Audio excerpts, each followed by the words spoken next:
kedudukan seperti karomah apa ahli-ahli hodam gitu kan, apa kedudukannya gimana itu ada hadisnya apa gimana, seperti ada punya korin katanya orang-orang yang suka mengamalkan apa wirid-wirid itu. Secara umum setiap manusia itu punya korin,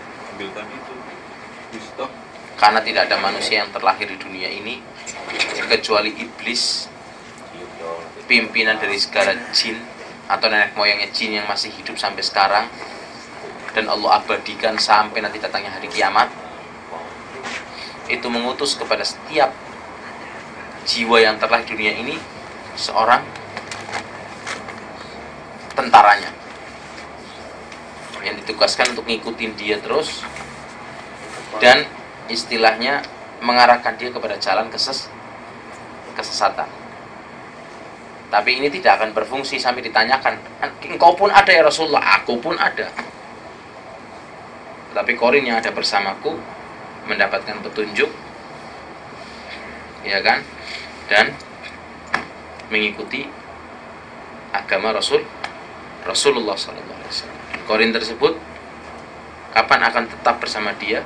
Ketika dia jauh dari agama Allah, dan akan menjauh ketika orang tersebut semakin taat kepada Allah Subhanahu wa ta'ala. Kalau dia semakin jauh dari agama Allah, maka malaikat semakin mundur. Kalau malaikat mundur berarti gantinya siapa? Setannya. Tapi semakin dekat kepada Allah Subhanahu wa ta'ala, kepada agama Allah Subhanahu wa ta'ala, ya kan, setannya semakin mundur. Maka utusan Allah dan perlindungan Allah yang akan mendampingi orang tersebut. Kalau karomah, ya kan, kalau untuk para nabi itu dikatakan mukjizat ya. Kalau untuk selain Rasulullah SAW itu dikatakan sebagai karomah. Tapi kita nggak bisa mengklaim manusia itu punya ini orang punya karomah, nggak bisa. Karena karomah itu datangnya sesuatu yang kita tidak bisa menyangka. Sekarang mukjizat aja. Nabi Musa tahu kalau tongkatnya dipukulkan ke laut dan bisa membuka jalan di laut sehingga membentuk dua jalan yang besar di laut. Sebelumnya Nabi Musa tahu? Tidak. Kapan tahu? Ketika ada wahyu dari Allah, pukulkan tongkatmu. Ini Nabi. Nabi Musa tahu kalau tongkatnya bisa berubah jadi ular. Enggak tahu. Kapan tahu? Ketika ada perintah dari Allah, lemparkan tongkatmu belum jadi ular. Nabi Musa cepat kah? Nah situ yang manusia biasa, Nabi saya nggak tahu. Situ yang manusia biasa bisa ngaku punya karomah. Karena memang mereka kadang-kadang orang gitu ingin menampakkan sesuatu yang dianggap aneh di hadapan masyarakat, yang di luar jangkauan akal. Maka ada orang mukul dari jauh, wah sebentar, oh ini karomah. Padahal jinnya yang jorokin. Enggak dipuasain dulu kalau karomah ya. Tidak. Kan pada umumnya di kita tuh dipuasain dulu. Iya, nggak bisa karomah itu dicari. Muka gitu. Karomah itu pertolongan dari Allah yang datang dalam kesulitan, ya kan, kesulitan yang dihadapi oleh seorang yang taat dan soleh kepada Allah, kemudian mendapatkan pertolongan.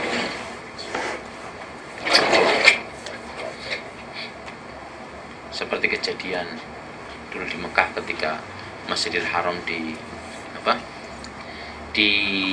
Allah dikuasai oleh berontak dan dibunuhin. Itu pernah kejadian. Itu orang pada loncat dari tingkat 2 ke bawah. Sekitar tahun 70-an juga. Iya, pada loncat, iya kan? Pada nggak apa-apa. Tapi habis itu dia bingung, kok anak bisa loncat segini tingginya? Subhanallah. Suruh balik lagi, loncat lagi coba. Nggak bisa. Balik lagi. Langsung ke Ustaz Nur. Ya kan? Nah itu seperti kejadian salah seorang ulama yang mau dibunuh oleh Hajjaj bin Yusuf, kalau nggak salah Said bin Musayyab, disamperi oleh Hajjaj bin Yusuf, masuk ke rumahnya, dihadapin oleh syekh tersebut.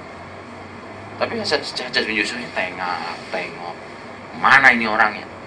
Dia pun, loh ini orang lagi ngapain? Orang-orang yang dituju di depan dia, ini saya. Tapi si Hajjaj bin Yusuf nggak bisa. Dan dia pun nggak tahu, lah ini orang kenapa? Kamu cari saya, ini saya udah di depan kamu. Iya kan? Saya keluar. Ternyata, ya kan, kalau orang kata disirap istilahnya. Pakai ilmu sirap. Bukan. Perlindungan yang Allah berikan kepada para wali, kepada orang-orang yang dicintai oleh Allah Subhanahu wa ta'ala. Kita dapati kejadian tabrakan yang begitu dahsyatnya, mobil guling-guling, remek, ya kan, sampai kayak gorengan tempe itu mobil. Bapak ibunya meninggal semua, tapi bayinya yang kecil, subhanallah. Padahal bayi nggak dipakein sabuk, nggak dibagiin ini, ada apa semua? Apa ini? Karomah, perlindungan dari Allah, dari seorang makhluk yang belum ada dosanya, yang Allah lindungi. Apa bayinya bisa tahu dia punya karomah?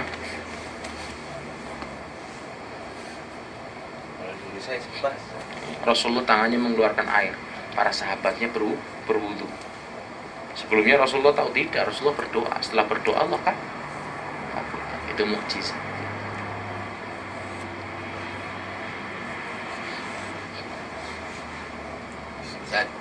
Maaf nih, apa karomah diberikannya hanya kepada orang-orang yang soleh saja? Ini masih kejadian yang masih hidup orangnya. Teman, dia bawa mobilnya itu insek sekali, hancur kalau dia tuh ada di kebun orangnya, nggak apa-apa, orangnya masih ada, dia supir kol kan pendek ini, nabrak sampai hancur. Tapi kalau dilihat dari segi kehidupannya dia tuh nggak alim gitu. Tapi dia tuh nggak punya juga seperti wirid itu, nggak ada itu orang. Ya mungkin bisa jadi kita nggak tahu, Pak. Kita kan nggak sepenuhnya meneliti orang tersebut. Ya kan, mungkin seperti ada seorang yang dikatakan kepada oleh Rasulullah, kalau kamu ingin lihat calon penghuni surga, lihat orang ini. Langsung dikejar sama Umar, sampai mampir nginep di rumahnya, pingin lihat apa kelebihannya nih orang. Kelebihan bukan dalam hal, ya kan, kelebihan dalam beribadah kepada Allah sehingga dia mendapatkan pujian dari Rasulullah, penghuni surga. Malamnya ditunggu nggak bangun sholat malam. Paginya ditunggu dilihat nggak puasa. Biasa dong. Terus apa? Sampai akhirnya udah Umar kehabisan. Iya kan? Kehabisan akal. Tanya, Rasulullah ngomong seperti ini.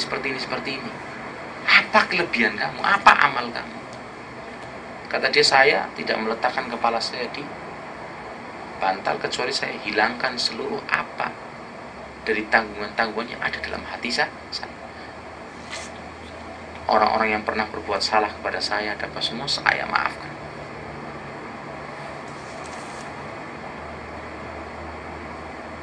Dan saya bertobat dan mohon maaf atas segala kesalahan yang pernah saya lakukan. Kali itu dah. Tapi ini orang ini ada kebaikannya, ada. Dia orangnya suka tiap hari Jumat, tiap kakeknya mau ke masjid, dia yang gendong gitu. Ini kerjaannya dia. Kan cucunya banyak, cuma dia yang suka gendong gitu. Kakeknya tukang apa? Potong ini sunat gitu. Kan suka ke masjid, dia yang suka gendong gitu. Baliknya digendong, perginya digendong gitu. Ya kan kayak sedekah. Di antaranya kan bisa ada orang yang sakit kadang-kadang terus ingin sembuh. Itu di antara obat yang mujarab memperbanyak sedekah. Dengan sedekah tersebut semakin dekat dia, semakin dikabulkan doa. Seperti itu. Kita kita nggak tahu. Jadi ada sebuah amalan yang orang itu lebih mulia dari kita dan kita nggak tahu. Secara sholat masih sholat, alhamdulillah ada apa semua. Ya. Tapi yang jelas itu pertolongan dari Allah. Tidak ada syai'an an yaqul lahu kun. Terus kalau masalah hodam gimana itu kedudukan hodam? Kalau hodam kan begini kata ceritanya itu. Kalau kita mengamalkan misalkan kulhu 100 balik misalkan kan, itu ada hodamnya datang. Iya, jadi tambah seneng. Kenapa? Masalahnya dia mengamalkan sesuatu yang menyelisihi aturan agama Allah. Karena seseorang yang menyelisih aturan agama Allah kan bukan malah dapat pahala, dapatnya dosa. Kayak orang yang berbuat bid'ah. Makanya kenapa kata Imam Sufyan Ats-Tsauri, ya kan? Orang yang berbuat bid'ah itu lebih sulit untuk disadarkan daripada orang yang berbuat maksiat.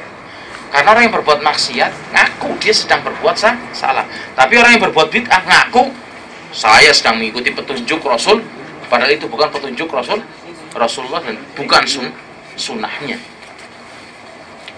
Seperti itu. Khodam itu biasanya yang punya dukun. Karena setiap dukun itu mesti berkongsi dengan setan. Makanya kalau ada orang pasiennya datang, dengan secara cepat si setan itu cari tahu, sehingga pasien itu masuk ke rumahnya langsung. Oh, situ dari Cilacap ya, rumahnya nomor segini, ada apa semua. Bukan berarti orang ini tahu ilmu gaib, karena khodamnya ngabari ngasih tahu tentang dia.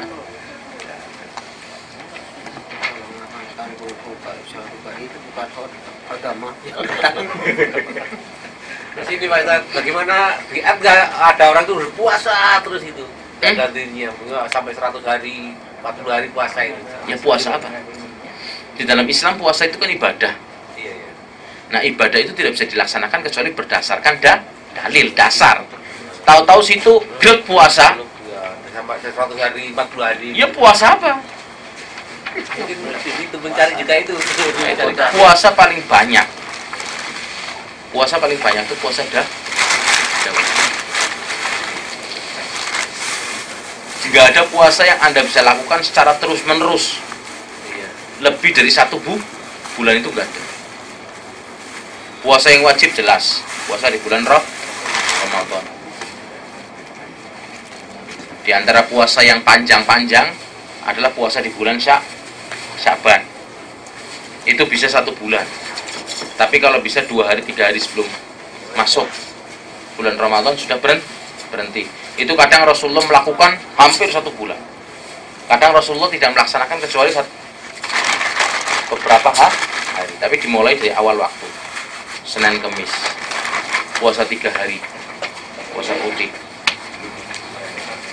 Iya kan? Puasa Muharram 9, 10, 11. Puasa Arafah. Kenapa? Puasa putih katanya tadi. Puasa putih maksudnya pada tanggal-tanggal putih 13, 14, 15 Hijriah. Setiap tanggal 13, 14, 15 dari bulan-bulan Hijriah. Bukan puasa putih makan ini nasi putih, itu enggak. Kenapa dinamakan puasa putih? Karena ketika itu bulan purnama kelihatan terang dan bundarannya itu penuh gitu loh, enggak peyang. Makanya itu pakai puasa putih gitu. Saya tanda tanya, saya tututin aja. Udah punya. Selain itu tidak ada yang namanya puasa. Dan paling banyak puasa adalah puasa Daud itu. Awal bulan sama akhir bulan itu tanggal 1 sama 30 itu sunnah apa enggak itu? Untuk ada orang Wallahu a'lam, saya belum tahu. Yang saya tahu 13, 14, 15. Karena maksudkan saya itu kalau tanggal bawah itu juga puasa, tanggal terakhir itu puasa, saya kan bingung ini puasa apa ini. Senin Kemis mungkin. Kalau Kemisnya ya rutin, terus sama 13, 14, 15. Yang tanggal satunya ini saya kurang jelas itu. Tiap tanggal 1. Tanggal 1 sama terakhir. Terakhir. Atau misalnya orang mau puasa hari Jumat, nggak boleh puasa hari Jumat toh. Tapi kalau mau puasa hari Jumat, itu puasa 1 hari sebelumnya dan 1 hari setelahnya. Itu juga ada. Kalau 13, 14 itu Jelas. Tapi tiap tanggal 1 dan tanggal 30, wallahu a'lam, saya belum pernah tahu. Mungkin dia punya dasar, suruh datangkan dalilnya, Mas. Tapi saya wallahualam sampai sekarang belum pernah tahu ada ajaran puasa tanggal 1 dan tanggal 30. Kalau sehari puasa sehari enggak, sehari puasa sehari enggak. Itu puasa Daud. Yang paling bagus. Terus mau sampai Iya. 1 tahun nggak apa-apa. Sampai Sehari puasa. semampunya. Tapi Rasulullah itu menganjurkan apa gimana? Menyetujui atas puasa itu apa gimana? Iya, ada sahabat kan datang kepada Rasulullah. Ya Rasulullah, saya mau puasa Senin Kemis. Masih kurang ya Rasulullah. Puasa 1 bulan apa? Hari putih tanggal 13, 14, 15. Masih kurang ya Rasulullah. Saya masih mampu. Iya kan? Saya puasa putih. Puasa apa? Daud. Sehari puasa sehari. Iya kan? Kalau ini Pak Ustadz, surat Al-An'am ayat 88, artinya seandainya mereka mempersekutukan Allah, niscaya lenyaplah dari mereka amalan yang telah mereka kerjakan. Kebanyakan saya lihat orang sholat, habis sholat minta Syekh Abdul Qadir Jailani, habis sholatnya doa, minta diwakilkan doa. Gimana pahala sholatnya saat itu Pak Ustadz? Yang dia kerjakan, apakah lenyap juga? Bisa, sekarang permasalahannya apakah itu syirik besar atau syirik kecil? Ini permasalahannya. Kalau perbuatan syirik besar itu akan menghancurkan seluruh peribadahan yang dia pernah tunaikan dan menghapus buku catatan amal baik, terhapus, delete. Tapi kalau perbuatan syirik kecil, ya kan, itu menghapus ibadah yang sedang dia tunaikan. Tapi syirik kecil adalah merupakan sarana, wasilah untuk sampai kepada perbuatan syirik besar. Nah, secara umum tawasul kepada para wali, ya kan, itu masuk pada, ya kan, perbuatan syirik kecil. Syirik kecil yang sebenarnya udah perbuatan dosa besar, tapi bukan kayak riya, bahkan lebih dari riya, dan sudah mendekati kepada perbuatan syirik besar. Karena kalau kita mau lihat, atau bahkan kalau dia berkeyakinan bahwasanya Syekh Abdul Qadir Jailani itu yang bisa mendatangkan manfaat dan madharat, itu sudah syirik besar, akan menghapus amalan.